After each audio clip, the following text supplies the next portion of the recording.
Hi friends, ಇವತ್ತಿನ video ಮೂಲಕ ಮುರುಕು ರೆಸಿಪಿನ ಯಾವ ರೀತಿ ಮಾಡೋದು ಅಂತಂದ್ಬಿಟ್ಟು ತೋರಿಸ್ಕೊಡ್ತಾ ಇದ್ದೀನಿ. ಈ ವಿಧಾನದಲ್ಲಿ ಮಾಡಿದ್ರೆ ಫಸ್ಟ್ ಟೈಮ್ ಮಾಡಿದ್ರೂ ಸಹ ತುಂಬಾ ಪರ್ಫೆಕ್ಟಾಗಿ ಮಾಡ್ಕೋಬೋದು. ಬರೀ 10 ರಿಂದ 15 ನಿಮಿಷದ ಒಳಗಡೆ ರೆಡಿ ಆಗಿಬಿಡುತ್ತೆ. ಸೊ ಖಂಡಿತ ತುಂಬಾ ಕ್ರಿಸ್ಪಿಯಾಗಿ ಜೊತೆಗೆ ಅಷ್ಟೇ ರುಚಿಯಾಗೂ ಸಹ ಇರುತ್ತೆ. ಸೊ ಬನ್ನಿ ಇವಾಗ ಲೇಟ್ ಮಾಡ್ದಿರಾ ಈ ಮುರುಕು ಯಾವ ರೀತಿ ಮಾಡೋದು ಅಂತಂದ್ಬಿಟ್ಟು ನೋಡೋಣ. ಮಿಕ್ಸಿ ಜಾರಲ್ಗೆ 1 ಕಪ್ ಆಗುವಷ್ಟು ಹುರ್ಗಡ್ಲೆ ಹಾಕ್ಕೊತಾ ಇದ್ದೀನಿ.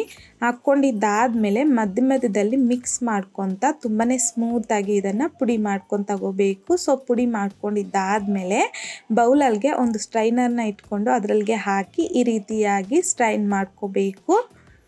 ಸೊ ಈ ರೀತಿ ಸ್ಟ್ರೈನ್ ಮಾಡ್ಕೊಂಡಿದ್ದಾದಮೇಲೆ ನೋಡಿ, ಈ ರೀತಿಯಾಗಿ ತುಂಬಾ ಸ್ಮೂತಾಗಿ ಹುರ್ಗಡ್ಲೆ ಅನ್ನೋದು ಪುಡಿ ಮಾಡ್ಕೋಬೇಕು. ಸೊ ಒನ್ಸ್ ಈ ರೀತಿಯಾಗಿ ಹುರ್ಗಡ್ಲೆನ ಪುಡಿ ಮಾಡ್ಕೊಂಡಿದ್ದಾದಮೇಲೆ ಇದೇ ಬೌಲಲ್ಗೆ ಸ್ಟ್ರೈನರ್ನ ಇಟ್ಕೊಂಡು ಯಾವ ಕಪ್ಪಲ್ಲಿ ಹುರ್ಗಡ್ಲೆ ತಗೊಂಡಿದ್ದೀನೋ ಸೊ ಅದೇ ಕಪ್ಪಲ್ಲಿ ನಾನಿಲ್ಲಿ 3 ಕಪ್ ಆಗುವಷ್ಟು ಅಕ್ಕಿ ಹಿಟ್ಟು ಹಾಕ್ಕೊತಾ ಇದ್ದೀನಿ. ಸೊ ನಾನಿಲ್ಲಿ ಪಾಕೆಟ್ ಅಕ್ಕಿ ಹಿಟ್ಟು ಹಾಕ್ಕೊತಾ ಇದ್ದೀನಿ. ನೀವು ಮನೇಲಿ ಮಾಡಿರುವಂಥದ್ದನ್ನು ಸಹ ಅಕ್ಕಿ ಹಿಟ್ಟು ತಗೋಬಹುದು. ಸೊ ನೋಡಿ, ಈಗ ಇದನ್ನು ಅಷ್ಟೇ ಅಕ್ಕಿ ಹಿಟ್ಟನ್ನು ಈ ರೀತಿಯಾಗಿ ಸ್ಟ್ರೈನ್ ಮಾಡ್ಕೋಬೇಕು. ಈಗ ಇದ್ರಲ್ಗೆ ರುಚಿಗೆ ತಕ್ಕಷ್ಟು ಸಾಲ್ಟ್ ಹಾಕ್ಕೊತಾ ಇದ್ದೀನಿ. ಹಾಗೆಯೇ 1.5 ಟೇಬಲ್ ಸ್ಪೂನ್ ಆಗುವಷ್ಟು ಬ್ಲ್ಯಾಕ್ ಎಳ್ಳು ಹಾಕ್ಕೊತಾ ಇದ್ದೀನಿ. ನೀವು ಇದ್ರ ಬದಲಾಗಿ ವೈಟ್ ಎಳ್ಳನ್ನು ಸಹ ಹಾಕ್ಕೋಬೋದು.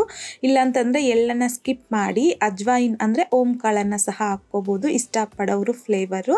1-2 ಟೀ ಸ್ಪೂನ್ ಆಗುವಷ್ಟು ಚಿಲ್ಲಿ ಪೌಡರ್, ಹಾಗೆಯೇ ರೂಮ್ ಟೆಂಪ್ರೇಚರಲ್ಲಿರುವಂಥದ್ದು ಬೆಣ್ಣೆ ಹಾಕ್ಕೊತಾ ಇದ್ದೀನಿ. ನೀವು ಯಾವುದೇ ಕಾರಣಕ್ಕೂ ಫ್ರಿಜ್ಜಲ್ಲಿಂದ ತೆಗೆದಿದ್ದ ತಕ್ಷಣ ಬೆಣ್ಣೆನ ಹಾಕಬಾರ್ದು. ರೂಮ್ ಟೆಂಪ್ರೇಚರ್ಗೆ ಬಂದಾದಮೇಲೆ ಬೆಣ್ಣೆನ ಹಾಕಿ ಈ ರೀತಿಯಾಗಿ ಚೆನ್ನಾಗಿ ಮಿಕ್ಸ್ ಮಾಡ್ಕೊತ ಜೊತೆಗೆ ಕೈಯಲ್ಲಿ ರಬ್ ಮಾಡ್ಕೊತ ಮಿಕ್ಸ್ ಮಾಡ್ಕೋಬೇಕು. ಸೊ ಈ ರೀತಿ ಮಿಕ್ಸ್ ಮಾಡ್ಕೊಂಡಿದ್ದಾದಮೇಲೆ ತುಂಬಾ ಬಿಸಿಯಾಗಿರುವಂಥ ನೀರನ್ನು 3 ಕಪ್ ಆಗುವಷ್ಟು ತಗೊಂಡಿದ್ದೀನಿ ನಾನಿಲ್ಲಿ. ಮೊದಲಿಗೆ 1-2 ಕಪ್ ಆಗುವಷ್ಟು ಹಾಕಿ ಸ್ಪೂನಲ್ಲಿ ಮಿಕ್ಸ್ ಮಾಡ್ಕೊಳ್ಳಿ. ಯಾಕೆ ಅಂತಂದರೆ ನೀರು ಅನ್ನೋದು ತುಂಬ ಬಿಸಿ ಇರುತ್ತೆ. ಸೊ ಹಾಗಾಗಿ ಸ್ಪೂನಲ್ಲಿ ಒಂದ್ಸಲ ಚೆನ್ನಾಗಿ ಮಿಕ್ಸ್ ಮಾಡ್ಕೊಳ್ಳಿ. ಸೊ ಒಂದೇ ಸಲ ಹಾಕಿ ಮಿಕ್ಸ್ ಮಾಡ್ಕೋಬಾರ್ದು ನೀರನ್ನು. ಸೊ ಈ ರೀತಿ ಸ್ವಲ್ಪನೇ ಹಾಕಿ ಮಿಕ್ಸ್ ಮಾಡ್ಕೋಬೇಕು.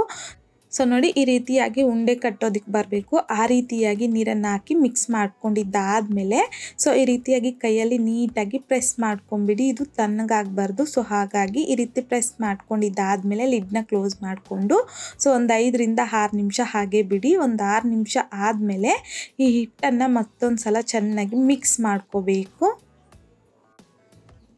ಮಿಕ್ಸ್ ಮಾಡ್ಕೊಂಡಿದ್ದಾದಮೇಲೆ ಈ ರೀತಿ ಹಗಲವಾಗಿರುವಂಥ ಒಂದು ಬೌಲ್ಗಾಗಿರ್ಬೋದು, ಇಲ್ಲಾಂತಂದರೆ ತಟ್ಟೆಗಾಗಿರ್ಬೋದು ಹಾಕ್ಕೊಂಡು ನಾವು ಸ್ಟಾರ್ಟಿಂಗಲ್ಲಿ 1 ಕಪ್ ಆಗುವಷ್ಟು ಬಿಸಿ ನೀರು ಹಾಗೆ ಇಕ್ಕಿದ್ರಲ್ವ, ಸೊ ಅದನ್ನು ಇವಾಗ ಸ್ವಲ್ಪನೇ ಹಾಕಿ ಒಂದು 5 ರಿಂದ 6 ನಿಮಿಷ ನಾದ್ಕೊತ ಚೆನ್ನಾಗಿ ಮಿಕ್ಸ್ ಮಾಡ್ಕೋಬೇಕು. ಸೊ ಈ ರೀತಿ ನಾದ್ಕೊಳ್ಳೋದ್ರಿಂದ ನಮಗೆ ಮುರುಕು ಅನ್ನೋದು ಎಲ್ಲೂ ಕಟ್ಟಾಗೋದಿಲ್ಲ. ಸೊ ಹಾಗಾಗಿ ನೋಡಿ, ಚೆನ್ನಾಗಿ ನಾದ್ಕೊತ ಈ ರೀತಿಯಾಗಿ ಸಾಫ್ಟಾಗಿ ಹಿಟ್ಟನ್ನು ರೆಡಿ ಮಾಡ್ಕೋಬೇಕು. ಸೊ ಈ ರೀತಿ ಸಾಫ್ಟಾಗಿ ರೆಡಿ ಮಾಡ್ಕೊಂಡಿದ್ದಾದಮೇಲೆ ಪ್ಲೇಟು ಇಲ್ಲಾಂತಂದರೆ ಈ ರೀತಿ ಬೌಲನ್ನು ಕ್ಲೋಸ್ ಮಾಡಿ ಪಕ್ಕಕ್ಕೆ ಇಟ್ಕೊಳ್ಳಿ. ಹಿಟ್ಟು ಡ್ರೈ ಆಗಬಾರ್ದು. ಸೊ ಇವಾಗ ಮುರುಕು ಶೇಪ್ ಅಂದರೆ ಒಂದು 3 ಹೋಲ್ಸ್ ಇರುವಂಥದ್ದು ಒಂದು ಪ್ಲೇಟ್ ಇರುತ್ತಲ್ವ, ಸೊ ಅದ್ರಿಗೆ ಈ ರೀತಿ 2 ಕಡೆನೂ ಎಣ್ಣೆನ ಗ್ರೀಸ್ ಮಾಡ್ಕೊತಾ ಇದ್ದೀನಿ. ಸೊ ಗ್ರೀಸ್ ಮಾಡ್ಕೊಂಡಿದ್ದಾದಮೇಲೆ ಹಾಗೆಯೇ ಚಕ್ಲಿ ಮೋಲ್ಡ್ ಇರುತ್ತಲ್ವ, ಸೊ ಅದಕ್ಕೂ ಅಷ್ಟೇ ಎಣ್ಣೆನ ಗ್ರೀಸ್ ಮಾಡ್ಕೋಬೇಕು. ಗ್ರೀಸ್ ಮಾಡ್ಕೊಂಡಿದ್ದಾದಮೇಲೆ ಈ ರೀತಿಯಾಗಿ ಟೈಟಾಗಿ ಕ್ಯಾಪ್ನ ಕ್ಲೋಸ್ ಮಾಡ್ಕೊಬಿಡಿ. ಸೊ ಈ ರೀತಿಯಾಗಿ ಚಕ್ಲಿ ಮೋಲ್ಡ್ನ ರೆಡಿ ಮಾಡ್ಕೊಂಡಿದ್ದಾದಮೇಲೆ ಹಿಟ್ಟನ್ನು ಈ ರೀತಿ ಸ್ವಲ್ಪನೇ ನಮಗೆ ಮೋಲ್ಡ್ಗೆ ಎಷ್ಟು ಹಿಡಿಯುತ್ತೋ ಅಷ್ಟನ್ನು ತಗೊಂಡು ಈ ರೀತಿಯಾಗಿ ತುಂಬಾ ಸ್ಮೂತಾಗಿ ಮಾಡಿಕೊಂಡು ಸಿಲಿಂಡರ್ ಶೇಪ್ಗೆ ರೆಡಿ ಮಾಡ್ಕೋಬೇಕು. ರೆಡಿ ಮಾಡ್ಕೊಂಡಿದ್ದಾದಮೇಲೆ ಚಕ್ಲಿ ಮೋಲ್ಡ್ಗೆ ಎಣ್ಣೆನ ಗ್ರೀಸ್ ಮಾಡಿ ಇಟ್ಕೊಂಡಿದ್ರಲ್ವ, ಸೊ ಅದರಲ್ಲಿಗೆ ಹಿಟ್ಟನ್ನು ನೀಟಾಗಿ ಫಿಲ್ ಮಾಡ್ಕೊಬಿಡಿ. ಎಲ್ಲೂ ಹೇರ್ ಗ್ಯಾಪ್ಸ್ ಅನ್ನೋದು ಬರಬಾರ್ದು. ಹೇರ್ ಗ್ಯಾಪ್ಸ್ ಇತ್ತು ಅಂತಂದರೆ ಈ ರೀತಿಯಾಗಿ ಮುರುಕು ಶೇಪ್ಗೆ ಪ್ರೆಸ್ ಮಾಡ್ಕೊಳ್ಳೋವಾಗ ಅದು ಕಟ್ಟಾಗ್ತಾ ಬಂದ್ಬಿಡುತ್ತೆ. ಹಾಗಾಗಿ ನೀಟಾಗಿ ಕ್ಯಾಪ್ನ ಕ್ಲೋಸ್ ಮಾಡ್ಕೊಂಡಿದ್ದಾದಮೇಲೆ ಯಾವುದಾದ್ರೂ ತಟ್ಟೆ ಇಲ್ಲಾಂತಂದರೆ ಈ ರೀತಿ ಬಟರ್ ಪೇಪರ್ಗೆ ಎಣ್ಣೆನ ಗ್ರೀಸ್ ಮಾಡಿಕೊಂಡು ಸೊ ನಿಮಗೆ ಮುರುಕು ಯಾವ ಸೈಜಿಗೆ ಬೇಕೋ ಆ ಸೈಜ್ಗೆ ನೀವು ಇಲ್ಲಿ ಪ್ರೆಸ್ ಮಾಡ್ಕೊಂಡು ತಗೋಬೋದು ಅಷ್ಟೇ. ಸೊ ನೋಡಿ, 1 ಟೈಮ್ಗೆ ಎಷ್ಟು ಬೇಕೋ ಅಷ್ಟು ಮುರುಕು ಶೇಪ್ನ ಪ್ರೆಸ್ ಮಾಡಿಕೊಂಡು ನಾನು ಇಲ್ಲಿ ತಗೊಂಡಿದ್ದೀನಿ. ಈಗ ಒಂದೊಂದಾಗೆ ತಗೊಂಡು ಬಿಸಿ ಆಗಿರುವಂಥ ಎಣ್ಣೆಗೆ ಒಂದೊಂದಾಗೆ ನಿಧಾನವಾಗಿ ಹಾಕ್ಕೋಬೇಕು ಅಷ್ಟೇ. ಸೊ ಹಾಕ್ಕೊಂಡಿದ್ದಾದಮೇಲೆ 2 ಕಡೆನೂ ಮೀಡಿಯಮ್ ಫ್ಲೇಮ್ನಲ್ಲಿ ಚೆನ್ನಾಗಿ ಕ್ರಿಸ್ಪಿ ಆಗೋವರೆಗೂ ಈ ರೀತಿ ಮಿಕ್ಸ್ ಮಾಡ್ಕೊತ ಫ್ರೈ ಮಾಡ್ಕೋಬೇಕು. ಜೊತೆಗೆ ಹಾಕಿದ ತಕ್ಷಣ ಮಿಕ್ಸ್ ಮಾಡ್ಕೋಬಾರ್ದು.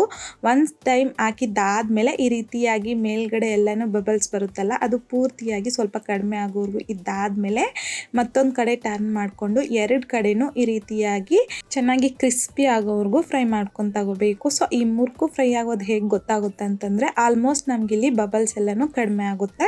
ಸೊ ಆ ಟೈಮಲ್ಲಿ ತೆಗೆದು ಈ ರೀತಿ ಒಂದು ತಟ್ಟೆ ಇಲ್ಲಾಂತಂದರೆ ಅಗಲವಾಗಿರುವಂಥ ಒಂದು ಪ್ಲೇಟ್ಗೆ ತಗೊಳ್ಳೋದು ಅಷ್ಟೇ. ಸೊ ಉಳಿದಿರ್ತಕ್ಕಂಥ ಹಿಟ್ಟನ್ನು ಸಹ ಸೇಮ್ ಇದೇ ರೀತಿಯೇ ಮುರುಕು ಶೇಪ್ಗೆ ಪ್ರೆಸ್ ಮಾಡಿಕೊಂಡು ಫ್ರೈ ಮಾಡಿ ಎರಡು ಕಡೆನೂ ಪ್ಲೇಟ್ಗೆ ಸರ್ವ್ ಮಾಡ್ಕೊಳ್ಳಿ ಅಷ್ಟೇ.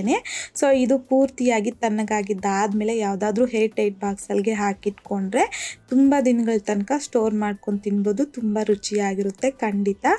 ಸೊ ಈ ವಿಧಾನದಲ್ಲಿ ಮುರುಕನ್ನ ನೀವು ಮನೇಲಿ ಟ್ರೈ ಮಾಡಿ ನೋಡಿ. ಟ್ರೈ ಮಾಡಿದ್ದಾದಮೇಲೆ ನಿಮಗೂ ಸಹ ಹೇಗೆ ಬಂತಂದ್ಬಿಟ್ಟು ಮರಿದೇ ಕಾಮೆಂಟ್ ಬಾಕ್ಸಲ್ಲಿ ಕಮೆಂಟ್ ಮಾಡಿ, ಲೈಕ್ ಮಾಡಿ.